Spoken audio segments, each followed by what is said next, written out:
नमस्कार मित्रांनो, मी आहे धनेश सर. तुम्ही पाहत आहात आदिती क्लासेसचे यूट्यूब चॅनल. आज एक गंभीर विषय घेऊन आलेलो आहे की देशात जे जादूटोणा विषय चालू आहे, तसाच धर्मांतरणाचा सुद्धा विषय चालू आहे आणि महिलेवर अत्याचाराचा प्रकरण सुद्धा जोराने सध्या चालू आहे. या प्रकरणी आपला महाराष्ट्र राज्य अगदी जोमाने आणि सतर्कतेने काम करतंय, तरीही गुन्हे होत आहेत. याकडे आपण लक्ष देणार आहोत. आज आपण अशा क्रूरतेवर लक्ष देणार आहोत की जी जवान आपल्या देशासाठी लढत आहेत, त्या देशासाठी लढणाऱ्या जवानांच्या फॅमिली सुद्धा सुरक्षित नसल्याचा घटना हे नागपूर येथे झालेली आहे. नागपूर येथे वायुदल जवान पत्नी यांना सामूहिक बलात्कार करण्यात आले आणि त्यानंतर त्यांना धर्मांतर करण्याचा सुद्धा प्रयत्न करण्यात आला आणि तसेच मानसिक छळ सुद्धा करण्यात आली आणि जादूटोणाचा सुद्धा विषय याच्यात येणार आहे.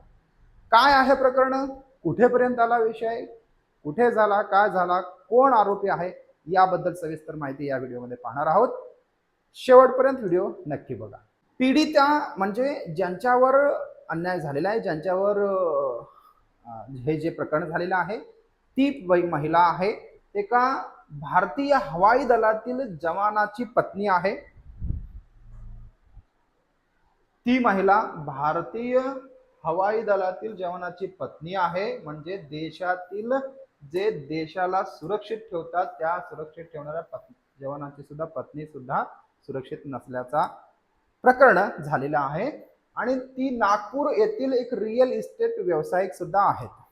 याच्यामध्ये काय झालेलं आहे की मुख्य गुन्हा जो काय झालाय की गुंगीचे औषध देऊन त्या महिलेला गुंगीचे औषध पाजून सामूहिक अत्याचार करण्यात आला आणि ब्लॅकमेलिंगच्या द्वारे मानसिक आणि आर्थिक शोषण सुद्धा करण्यात आले.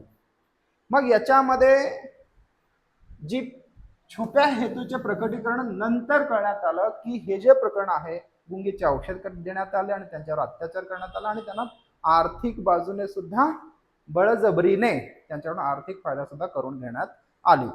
या सगळ्याच्या मागे शेवटचा छुपा जो काही हिडन इंटेंट असतो, ते हिडन इंटेंट काय होता की बळजबरीने त्यांना मुस्लिम धर्म स्वीकारण्यासाठी दबाव आणण्यात आला. आणि ही जी दबाव आणलेला आहे ही महाराष्ट्रातील नागपूर येथे घटना घडलेली आहे. इथे नागपुरामध्ये लक्ष देणारे मध्य प्रदेशातील म्हणजे कुठे त्या बाईला मध्य प्रदेशला नेण्यात आले. जा पुढे प्रकरण आहे तसा. प्रकरण काय झालंय, कसं झालंय, त्यावर थोडंसं लक्ष देऊयात. प्रकरण काय झालं, पहिल्यांदा त्या बाईला एका गुन्हेगाराकडून गुंगी औषध देण्यात आले आणि त्यानंतर त्यांच्यावर सामूहिक बलात्कार करण्यात आला, अत्याचार करण्यात आला. पीडितेला गुंगीचे औषध देऊन सामूहिक बलात्कार कृत्याचा व्हिडिओ सुद्धा रेकॉर्ड करण्यात आलेली आहे. मग ही जी व्हिडिओ रेकॉर्ड केल्यानंतर तो जो आरोपी आहे, तो आरोपी त्या पीडितेचा व्हिडिओ सोशल मीडियावर टाकण्याचा आणि पतीला पाठवण्याचा सुद्धा धमकी देण्यात आली. म्हणजे मानसिक छळ सुद्धा करण्यात आला. तसाच त्या महिलेकडून वारंवार पैसे म्हणजे 3,09,000 रुपयांची खंडणी सुद्धा त्या महिलेकडून वसूल करण्यात आली आणि त्यांच्याकडून धमक्या देऊन वेळोवेळी धमक्या कशाची होत्या म्हणजे व्हिडिओचा सोशल मीडियावर टाकणे आणि पतीला व्हिडिओ पाठवण्याचा धमक्या. आणि नंतर बळजबरीने त्या महिलेला धर्मांतराचा प्रयत्न सुद्धा करण्यात आला. तिला मुस्लिम धर्म स्वीकारण्यासाठी सुद्धा एक प्रयत्न त्यांच्याकडून झालेला आहे. आता नेमका घटना काय झालं बघा. घटना झालेली आहे नागपूरमध्ये. ओके, पण गुन्हा पूर्ण नागपूरमध्ये झालाय. सामूहिक बलात्कार नागपूरमध्ये झालाय. व्हिडिओ रेकॉर्डिंग सुद्धा नागपूरमध्ये झालेला आहे. त्यानंतर ब्लॅकमेलिंगचे मुख्य ठिकाण सुद्धा तिथंच आहे.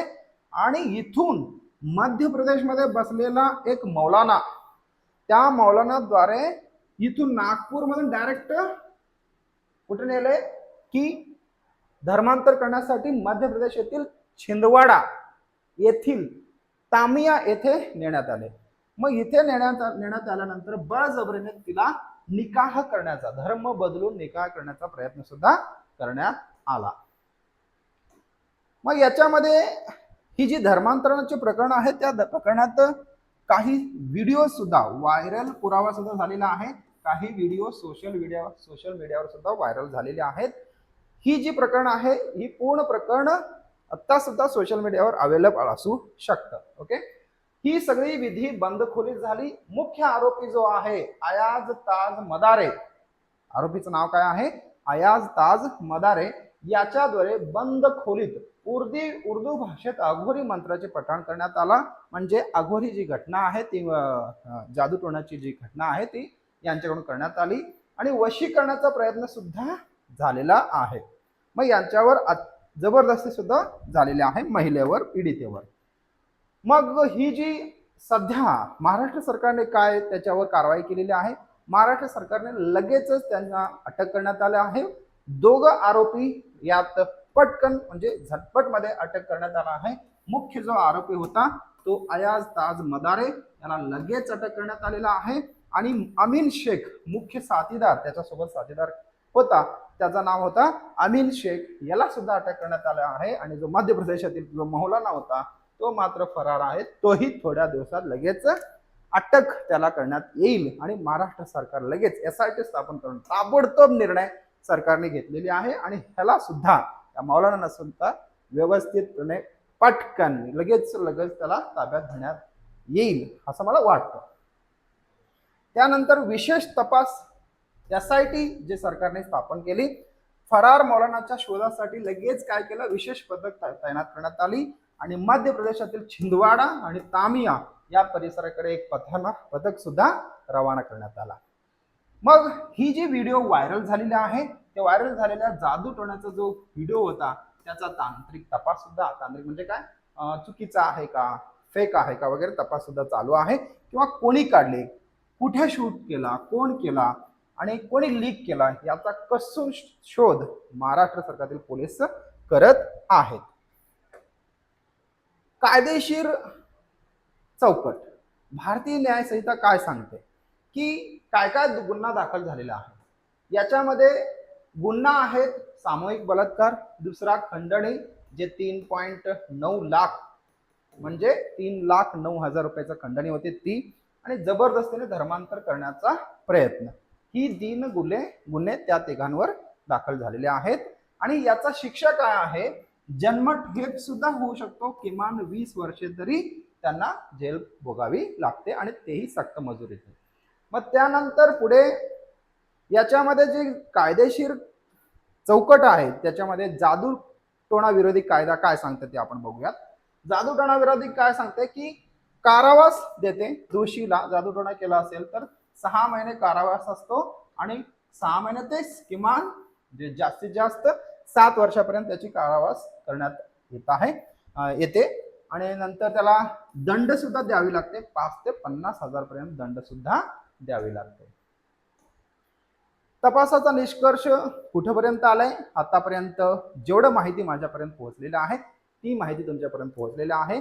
आणि शेवटचा की आपल्या देशातील महिला आणि जी स्त्रिया आहेत म्हणजे भगिनी आहेत, या भगिनींना मी माझा विनंती आहे की सुरक्षित राहा, कोणाच्याही जाळ्यात अडकू नका.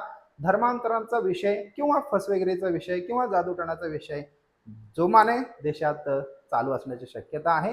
देश अजूनही मजबूत आणि पूर्ण शक्तीनिशी तयार आहे. मी दिलेल्या माहितीबद्दल तुम्हाला कसं वाटलं, काय वाटलं, आणि तुम्हाला या देशातील महिला आणि स्त्रिया या सुरक्षित आहेत का याबद्दल पूर्णपणे माहिती किंवा तुम्हाला काय वाटतं याबद्दल कमेंटवर नक्की सांगा. जय हिंद, जय महाराष्ट्र.